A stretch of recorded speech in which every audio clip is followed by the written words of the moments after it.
Terninho aí, né? Vou falar alguma coisa que está aqui, alguma coisa que não está aqui também. Porque o que está aqui vocês podem chegar e ler em casa, né? Então às vezes é bom até falar o que não está aqui, porque assim vocês têm até um material a mais para falar, né? Vamos falar um pouquinho aí, responsabilidade civil? Vamos lá. A responsabilidade civil, vocês sabem que a responsabilidade civil objetiva é aquela que causou dano, tem que indenizar. Não precisa ter causado com dolo nem com culpa. É objetiva, quer dizer, você causou dano? Causei. Então, amigo, pode pagar. Ah, mas eu não tive dolo nem culpa. A objetiva é justamente isso. Indeniza independente de dolo ou culpa. Essa é a responsabilidade objetiva. Então, vamos anotar? Ó, quem exerce atividade de risco, tem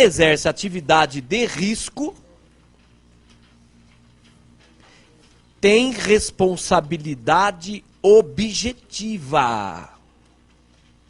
Quem exerce atividade de risco tem responsabilidade objetiva, ainda que o dano emane de ato lícito. Tá? Ainda que o dano emane de ato lícito. Tua atividade é perigosa? É, eu tenho uma fábrica de rojão. Então é perigosa. Atividade perigosa. Se explodir lá sem culpa, você não teve culpa nenhuma. Se explodir, amigo, você tem que indenizar. Se a tua atividade é perigosa e você pratica um ato lícito, se causar dano, você tem que indenizar.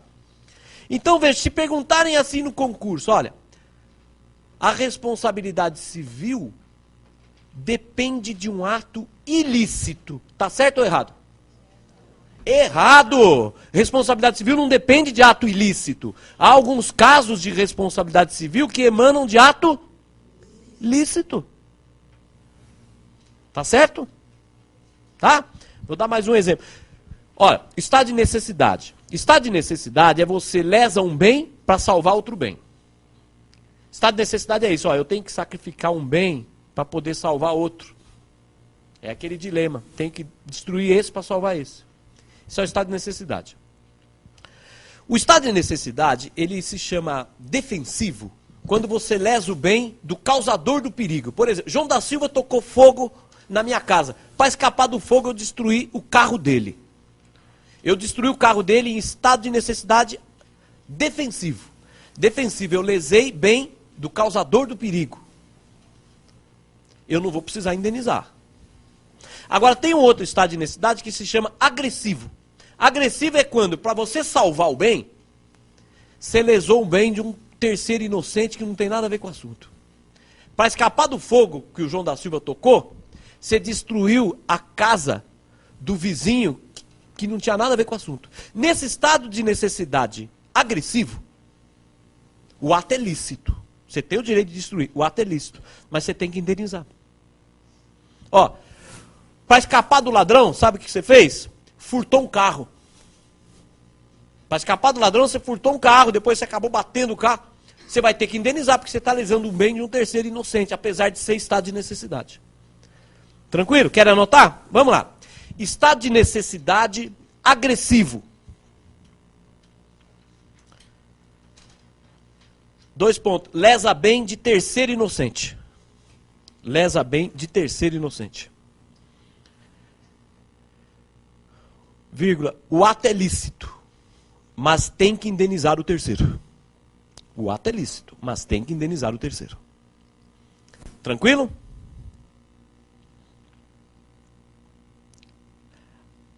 Agora, estado de necessidade defensivo. O que é o estado de necessidade defensivo? Lesa bem do causador do perigo. Lesa bem do causador do perigo. Vírgula, não precisa indenizá-lo. Não precisa indenizá-lo. Tranquilo? Lesou bem do causador do perigo, daí não precisa indenizar. Vejam só, gente. Legítima defesa. Se o sujeito agiu, legítima defesa é se defender de uma agressão. Não é isso? O cidadão quer me agredir, eu ajo em legítima defesa. Se o sujeito age em legítima defesa, ele tem que indenizar? Em regra, não. Em regra, não. Se agiu em legítima defesa, você não precisa indenizar, não. Matou em legítima defesa, não vai precisar indenizar ninguém. Mas tem duas exceções. Tem dois casos de legítima defesa que você tem que indenizar. A primeira é a legítima defesa putativa. Sabe o que é putativa? É imaginária. Você pensa que está, mas não está em legítima defesa. Sabe aquela história? Viu o inimigo pôr a mão no bolso, achou que o inimigo ia matar, matou o inimigo ia pôr a mão no bolso para pegar um lenço. O inimigo estava desarmado. Putativa. Você tem que indenizar. E a segunda, já ouviram falar aberratio ictus? É o erro na execução. Aberratio ictus é A atira em B, erra o alvo e mata C. Esse é aberratio ictus. Errou a pontaria. Legítima defesa com aberratio ictus. Ilegítima defesa, atirou e atingiu um inocente. Tem que indenizar o inocente. Então vamos lá? Vamos lá. Legítima defesa. Legítima defesa exclui a indenização. Legítima defesa exclui a indenização, salvo, primeiro, LD putativa. Legítima defesa putativa. Segundo, LD com aberratio ictus. Erro de pontaria. Com aberratio ictus. Erro de pontaria. Tranquilo? Entenderam? Vejam só. Olha. O crime, se o sujeito pratica um crime, ele pode ter duas responsabilidades. Ele pode ter a responsabilidade penal e pode ter a responsabilidade civil. Tem que indenizar. O sujeito praticou um furto, um estupro. Além de responder perante a justiça criminal, vai ter que indenizar a vítima. Tá certo? A responsabilidade penal independe da civil. O fato de o agente ser absolvido na área penal, foi absolvido na área penal, tem que indenizar? Tem que indenizar. Foi absolvido no crime, é mal civil, tem que indenizar. A absolvição na área penal não impede a indenização, salvo se for absolvido por inexistência do fato, negativa de autoria ou excludente da antijuridicidade. Então vamos anotar. Absolvição penal. Absolvição penal. 2 pontos. Continua com a obrigação de indenizar. Continua com a obrigação de indenizar. Então, absolvição penal, 2 pontos. Continua com a obrigação de indenizar. Salvo se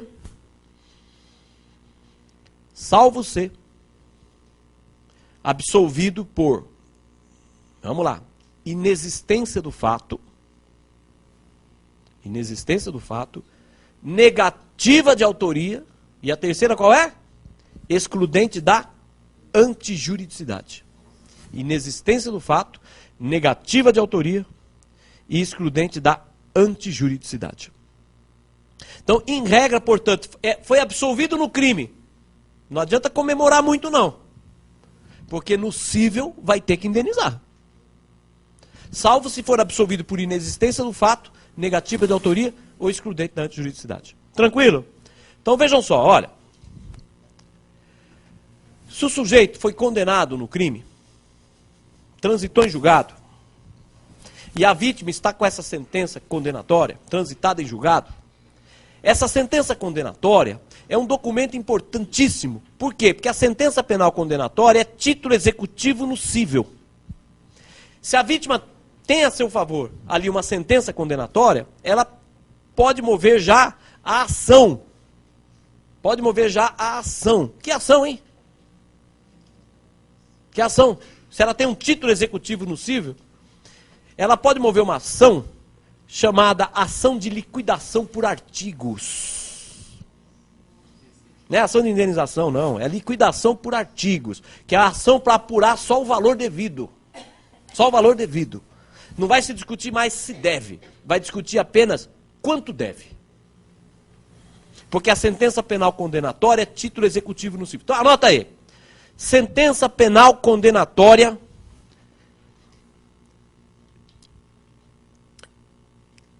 torna certa a obrigação de indenizar. Sentença penal condenatória torna certa a obrigação de indenizar. Vírgula, é título executivo no cível. É título executivo no cível. Tranquilo? Vírgula. Mas para apurar o valor devido, move-se a ação de liquidação por artigos. Para apurar o valor devido, move-se a ação de liquidação por artigos. Tranquilo? Vejam só, amigos. Enquanto está correndo a ação penal, a vítima pode pedir a indenização, não pode? Pode pedir. A vítima não é obrigada a ficar esperando a terminar o processo penal. A vítima está com pressa, já pode mover a ação de indenização. Tá certo? Porque a responsabilidade penal é independente da civil. Só que tem um detalhe, o Código Civil diz o seguinte, diz para a vítima, olha, não precisa ter pressa para mover a ação, viu?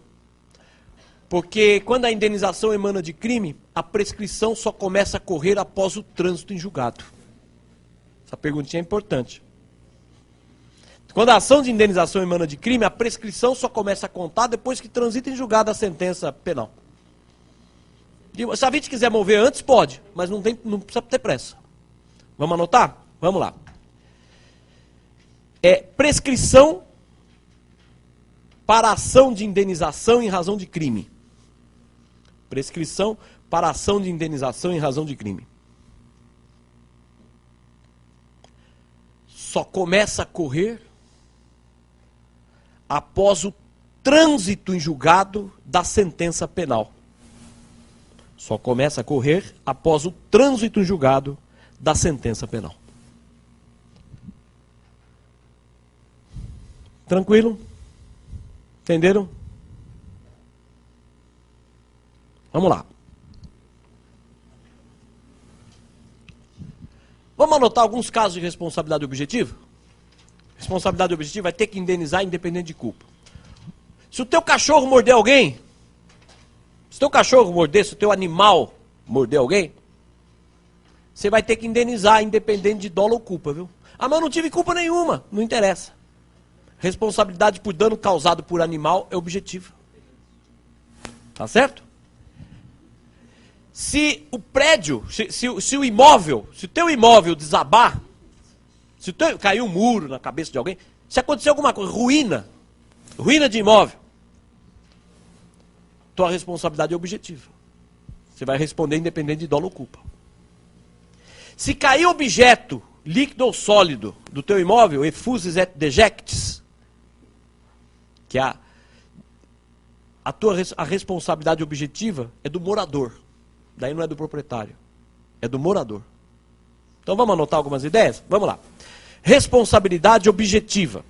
Responsabilidade objetiva, vírgula, independente de culpa. Primeiro, do dono do animal. Do dono do animal. Segundo, do dono do prédio em ruína. Exemplo, desabamento. Dono do imóvel, né? Dono do imóvel em ruína. Exemplo, desabamento. Terceiro, do morador, e não do dono, hein? Do morador, por quedas de coisas líquidas ou sólidas. Do morador, por quedas de coisas líquidas ou sólidas. É o que se chama de effusis et dejectis. Effusis, coisa líquida, dejectis, coisa sólida. Queda de coisas líquidas ou sólidas. Sabe que jogou a mulher brigou com o marido, o prato voou. Voou pela janela. Caiu na jugular de uma pessoa e matou.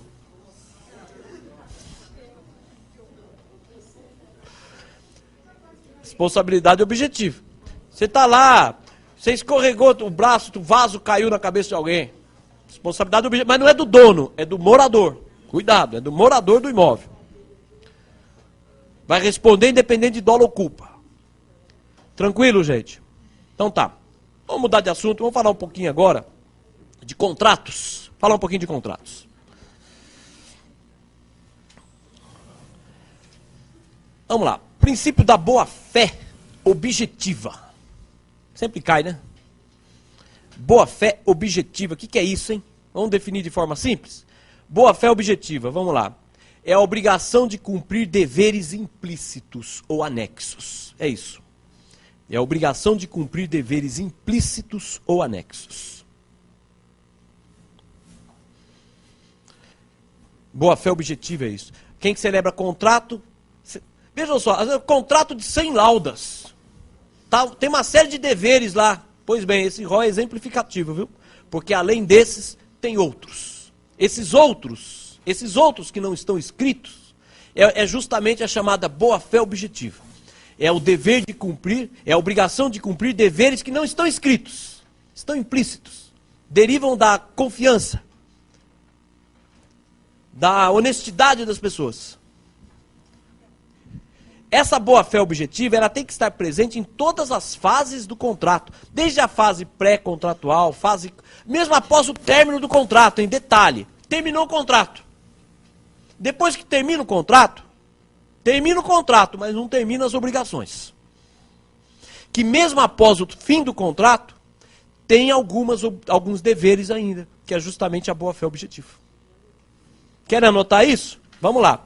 Após o fim do contrato, ainda há deveres implícitos a serem cumpridos. Depois que terminou o contrato, não existe mais dever. Está errado, existe sim. Existe sim.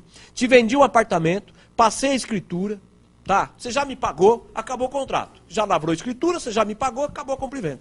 Pois bem, você vai lá registrar e não consegue. Estão querendo um documento aí, o registro de imóveis está te perturbando, que é um documento e esse documento está comigo. Daí você me procura, eu digo, escuta, você não pode me fornecer aquele documento? Eu digo, escuta amigo, esqueça de mim, já acabou o nosso contrato. Eu não posso falar isso. Eu tenho que te fornecer o documento, mesmo após o fim do contrato. Isso é boa-fé objetiva. Ela vigora em todas as fases, mesmo após o término do contrato. Ficou claro isso? Tá certo? Vamos lá. Agora, boa-fé, então, a boa-fé objetiva, vamos colocar o seguinte. Visa suprir as lacunas do contrato. Visa integrar. Integrar é suprir as lacunas do contrato. Tranquilo? Visa integrar, suprir as lacunas do contrato. Bom, e a boa-fé subjetiva? O que é? A subjetiva. Tem a objetiva e tem a subjetiva. Vamos lá? Boa-fé subjetiva. Sabe o que é? É o seguinte. Presume a boa intenção das partes. Presume-se a boa intenção das partes. Isso é boa-fé subjetiva. Então, vamos lá. Influi na interpretação dos contratos. Influi na interpretação dos contratos. Como que eu vou interpretar o contrato? Presumindo que todo mundo é desleal, todo mundo é bandido, está todo mundo sacaneando, ou vou presumir que todo mundo é honesto, todo mundo é anjinho, todo mundo é bom? Eu interpreto presumindo que todo mundo é bom. Está todo mundo com boa intenção. Todos nós somos anjos. É assim que interpreto o contrato. Todo mundo é honesto. Eu parto dessa premissa, da boa intenção. Isso é a boa-fé subjetiva. Então vejam, a boa-fé subjetiva é a boa intenção, que é presumida. Quem alega má-fé tem que provar. A boa-fé subjetiva está ligada a quê? A interpretação. A boa-fé objetiva está ligada a quê? A objetiva, a integração. Integração é suprir lacunas. Suprir as lacunas. Entenderam esses dois princípios? Tranquilo? Então vejam só. Será que há algum caso em que presume a má-fé? Será que há algum caso que vamos interpretar esse contrato e vamos presumir a má-fé do cidadão? Posso fazer isso? Posso. Posso. Em duas hipóteses. Em duas hipóteses eu posso interpretar presumindo, está de má-fé. No nosso Código de Defesa do Consumidor. Código de Defesa do Consumidor, mas depende de uma decisão do juiz. O juiz pode decidir assim, inverta o ônus da prova e presuma a má-fé do fornecedor. No Código de Defesa do Consumidor, mediante decisão judicial, o juiz pode presumir a má-fé do fornecedor e ele que se vire para provar que estava de boa-fé. Em duas situações. É claro que tem que ser um processo civil, penal nunca. Em duas situações. Consumidor hipossuficiente ou então se a alegação do consumidor for verossímil, isto é, tiver realmente, aparentemente é verdadeiro. Vamos anotar isso aí. No CDC, o juiz cível pode presumir a má-fé do fornecedor. No CDC, o juiz cível pode presumir a má-fé do fornecedor. Se o consumidor for hipossuficiente. Hipossuficiente. Ou se a alegação dele for verossímil. Ou se a alegação dele for verossímil. Tá certo? Então, ó, hipossuficiente ou alegação verossímil. Verossímil. Hipossuficiente ou alegação verossímil, o juiz pode presumir a má-fé do fornecedor. E o fornecedor que prove o contrário, que se vire para provar o contrário. Tranquilo, amigos? Tá? Vamos lá.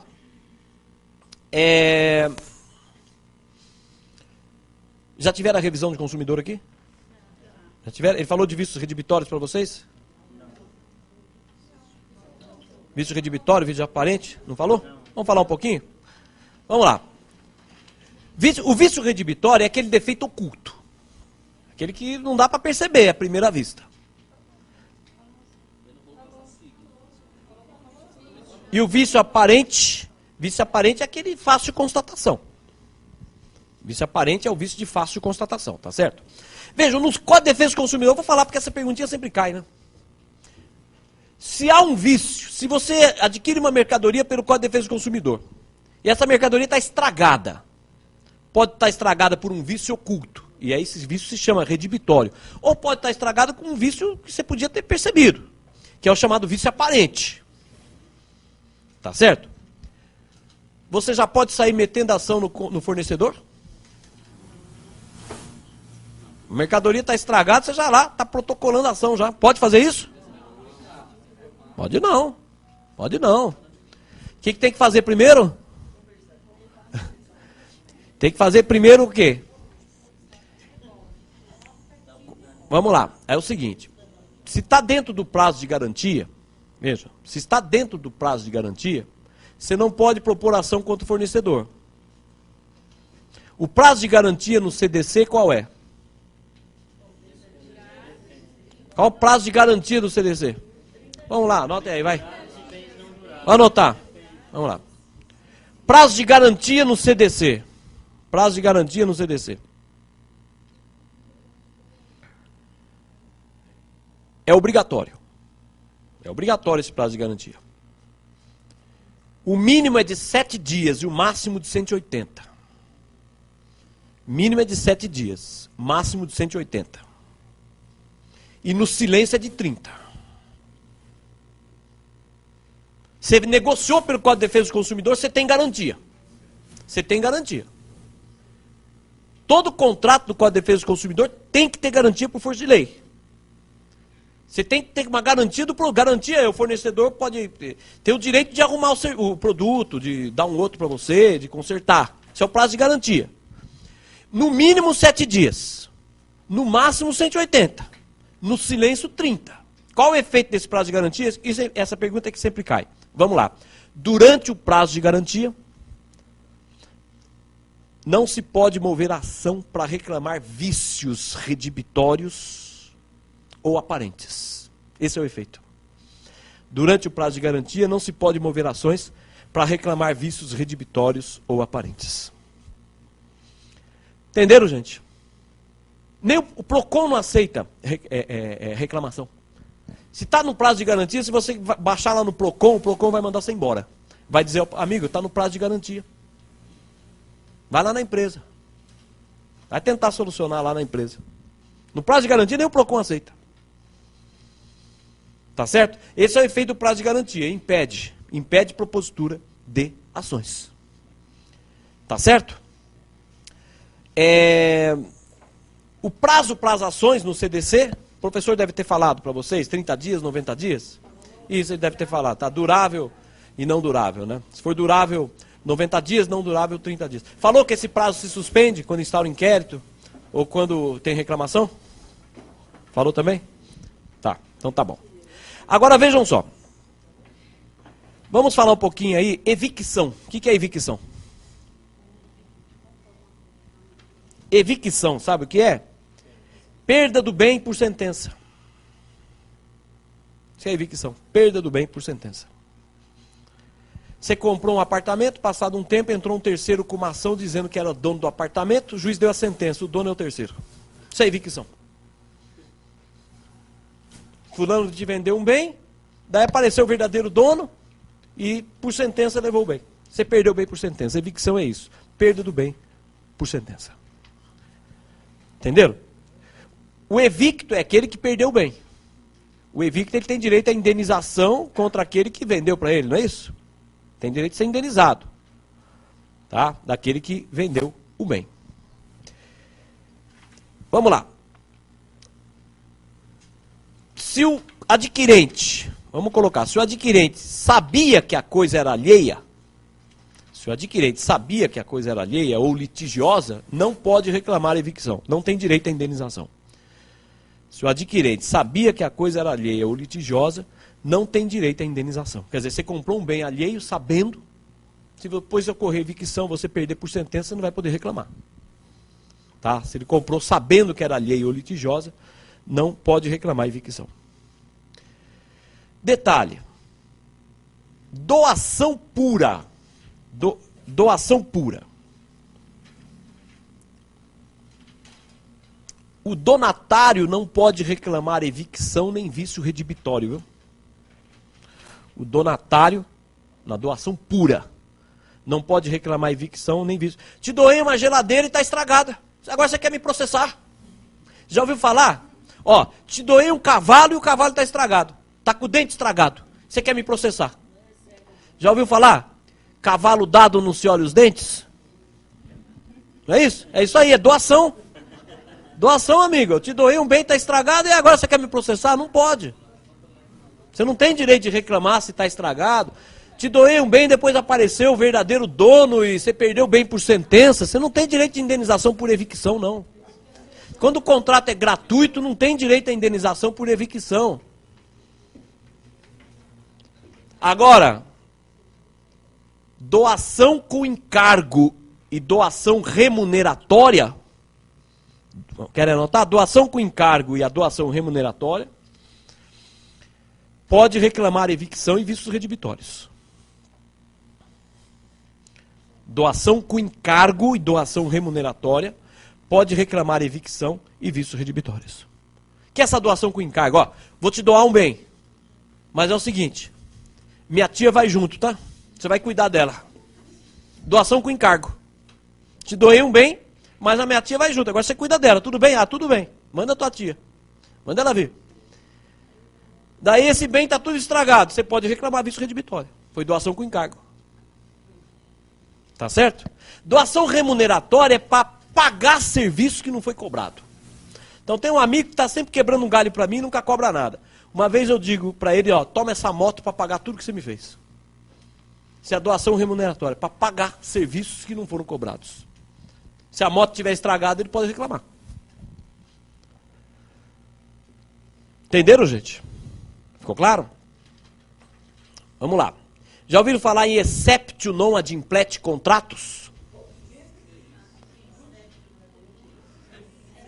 Exceptio, exceção do contrato não cumprido. Exceptio non adimplete contrato.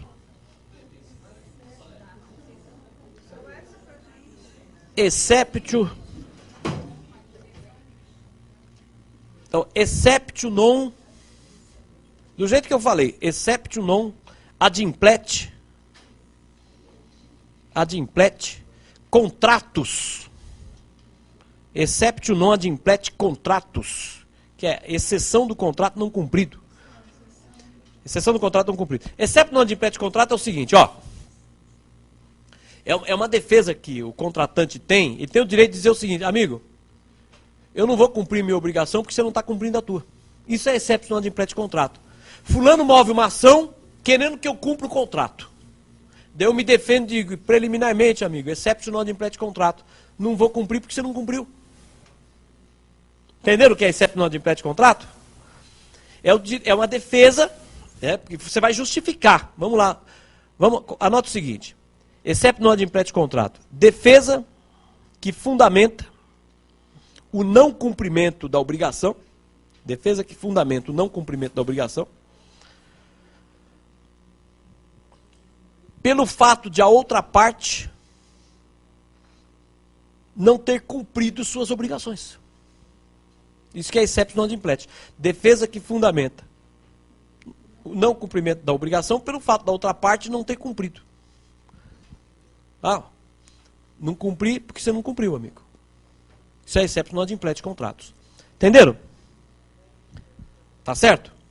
Agora vejam só, imaginemos o seguinte, eu contratei com o sujeito é concessionário de serviço público. Imaginemos, ele é um concessionário de serviço público. Serviço de lixo, de transporte público.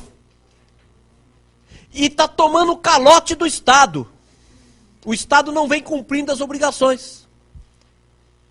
Ele pode dizer, não vou cumprir mais, porque o Estado não vem cumprindo minhas obrigações.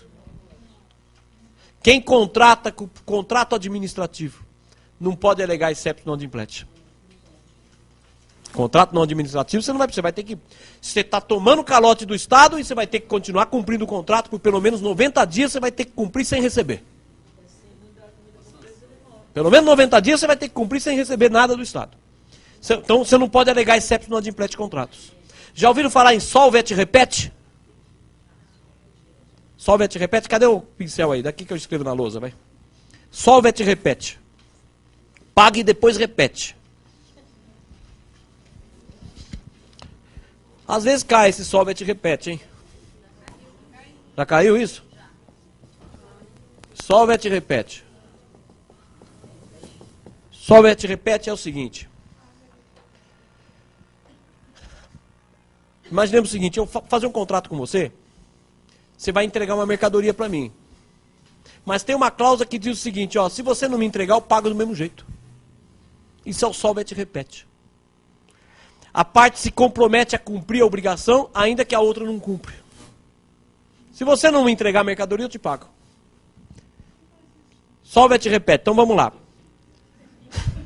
Solve et repete. Proíbe, vamos lá, a parte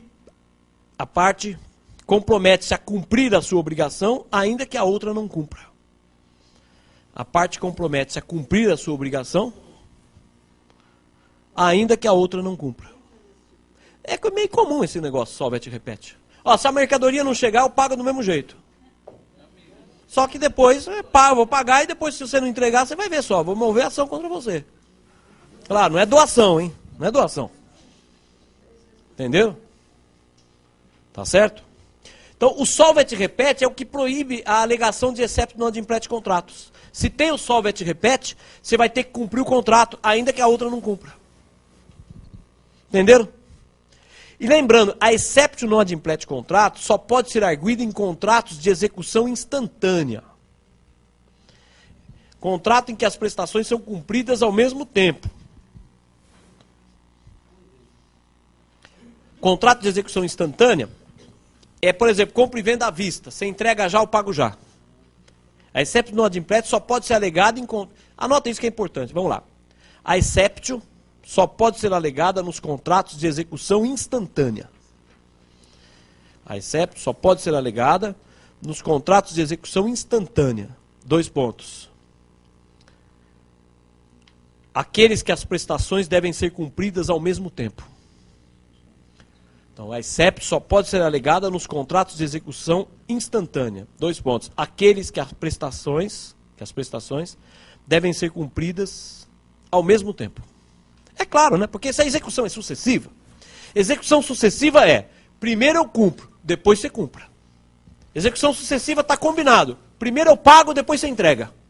Bom, se está combinado que primeiro eu pago, depois você entrega, eu não vou poder dizer, eu não vou pagar porque você não entregou. Que está combinado, primeiro eu pago, depois você entrega. Então, quando o contrato é de execução sucessiva, quem vai cumprir primeiro não pode alegar exceptio. Tranquilo, gente? Tranquilo? Um pouquinho difícil, né? Mas tá bom. Foi só uma revisãozinha, uma geral. E... alguma outra pergunta? Hã? Uma questão? Então tá bom, ó. Uma questão boa, tá aqui no... Então vamos, anota aí, ó. Coação de terceiro anula o negócio? Ó, só vendi minha casa porque o João da Silva encostou 38 na minha cabeça e disse que se não vendesse ele ia me matar. João da Silva chegou com 38 e diz, ó, vende a casa para Maria porque senão, se você voltar aqui sem vender essa casa eu te mato. Coação de terceiro anula o negócio? Vamos lá? Resposta. Não. Salvo se a parte beneficiada sabia ou deveria saber da coação. Salvo se a parte beneficiada sabia ou deveria saber da coação. Tá aqui, item 6 da apostilinha aqui. Tá aqui. Vocês leem com atenção aqui, hein, que aqui pode ter ouro aqui. Pode ter alguma pergunta que cai. Tá certo? Tranquilo? Então tá bom, amigos. Boa sorte para todos aí e espero que todos obtenham êxito aí, tá bom? Até a próxima oportunidade.